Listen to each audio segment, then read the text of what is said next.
In today's media ecosystem, it's becoming harder to distinguish between actual news and what's more accurately described as news entertainment. Major networks like CNN, Fox News, and MSNBC present themselves as news media outlets, but a closer look shows that they operate more like content companies. At the same time, there's a growing wave of independent journalists working solo, often outside of these large corporate structures. Understanding the difference between these two worlds is crucial for anyone wanting to get a clear picture of what's happening in the world and to make sense of why the news seems so fragmented, agenda-driven, and polarizing. I'm journalist Matt Pierce. In this episode, we're going to discuss this in depth.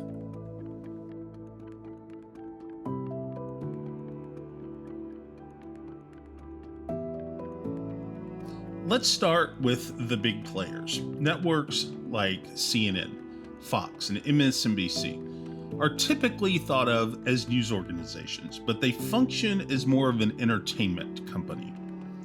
While they do report on the news, this isn't their main product. These companies operate in the same competitive media space as Netflix or YouTube. These companies, their primary goal is to keep viewers engaged and coming back for more. News alone isn't enough to achieve that. Here's the reality. Pure, objective news doesn't hold the same way. It doesn't hold your attention the same way as a compelling story does. A breaking news alert might grab your interest for a minute, but that's not enough to keep you glued to the screen for hours. That's why news networks have evolved into something more like entertainment providers.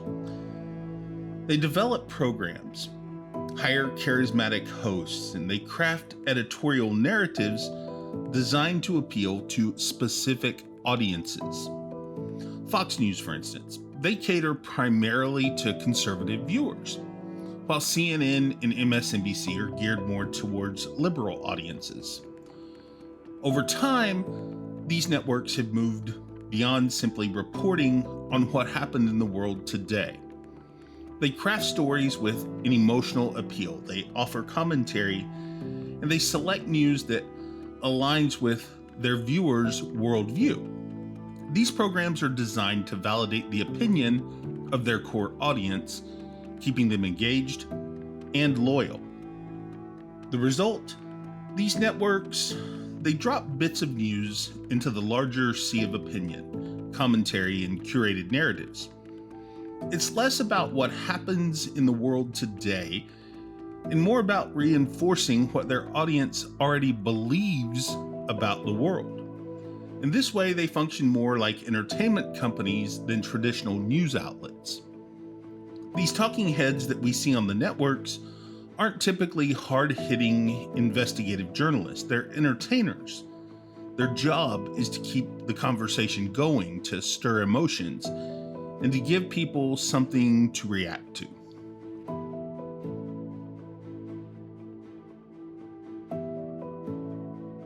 Now, in stark contrast to the big networks, we have independent journalists like myself. These are often individuals working on their own or in small teams without massive resources or budgets and the backing of a large corporation. They can range from someone writing a Substack newsletter or producing YouTube videos like I'm doing, to freelancers who are contributing stories to multiple outlets. What sets independent journalists apart is that we typically aren't beholden to the same corporate interests as our mainstream counterparts. They're not building daily programming to retain a specific audience to appease advertisers. Instead, we as independents often focus on deep dive reporting, niche subjects, and investigative journalism that wouldn't necessarily fit into a mainstream news network's content strategy. Now, however, independence comes with its own set of challenges. Without editorial oversight and fact-checking departments that the large networks have, the quality of reporting from independents can vary widely. independent journalists are also vulnerable to falling into the same traps as the large networks, catering to specific ideology groups or pushing an agenda to grow their following. Many independent outlets rely on direct audience funding through platforms like Patreon, YouTube, or they get donations, which can create a subtle pressure to tell their subscribers what they want to hear. That being said, the best independent journalists can deliver something that major networks rarely do: in-depth, nuanced, investigative reporting that isn't limited by the need to entertain or hold on to an audience for a specific length of time.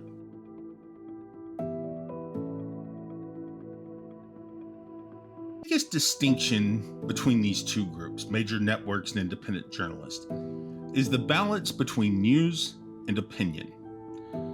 On traditional networks, a significant chunk of the content is opinion-based, entertainment masquerading as news. Okay? Whether it's a panel discussion or an opinionated monologue or even a debate between talking heads, what's being offered isn't strictly the news. It's an interpretation, a perspective, an argument. In short, it's all editorialized content that's designed to generate emotions: anger, validation, fear, or hope. True journalism is based on presenting the facts as you see them, as you get them, investigating a story, and uncovering the truth. It's about laying information out so that the consumer can make up their own mind. But in the world of news entertainment, the aim is often the far opposite. We want to guide the viewer to a particular interpretation and to keep them emotionally invested in our network's content. Now, that's not to say that every independent journalist is immune to these biases. Of course not, far from it. Some independent outlets are ideologically driven, just like the major networks. The difference is that most independent journalists often have more freedom to dive deep into a story or present a perspective that doesn't fit into the left or right political spectrum. They aren't locked into the 24-hour news cycle, which demands constant content, whether it's news or not. This gives independent journalists the freedom to focus on issues that may go underreported or to investigate stories without worrying whether the story will keep people watching through the next commercial break.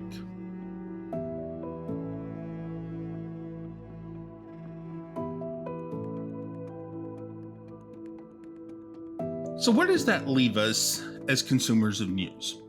For one, it's important to recognize that much of what we call news today is really just news entertainment. The talking heads and the editorialized segments that dominate major networks, they're designed to keep you watching, not necessarily inform you in a balanced way.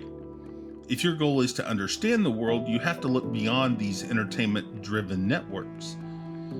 You have to seek out original reporting, independent investigations, and fact-based journalism, whether it comes from a large, well-established outlet or an independent journalist. At the same time, it's important to approach all news with a critical eye, especially in the current landscape where bias and agendas are really rampant. Whether it's a major network or an independent journalist, ask yourself, is this person presenting what I believe are the facts, and are they shaping them to fit a narrative?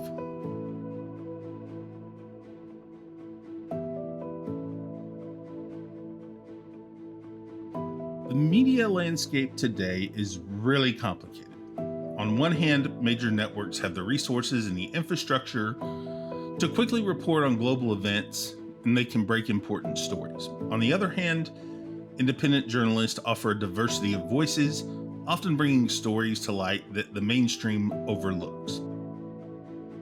Both of these can serve very important roles, but it's up to us as consumers to differentiate between news and opinion, fact and commentary, journalism and entertainment.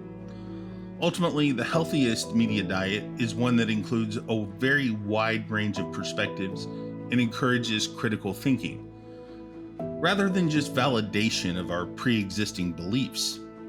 By being aware of how different outlets and journalists operate, we can make more informed decisions about where we get our news and how much of it we trust. I'm journalist Matt Pierce.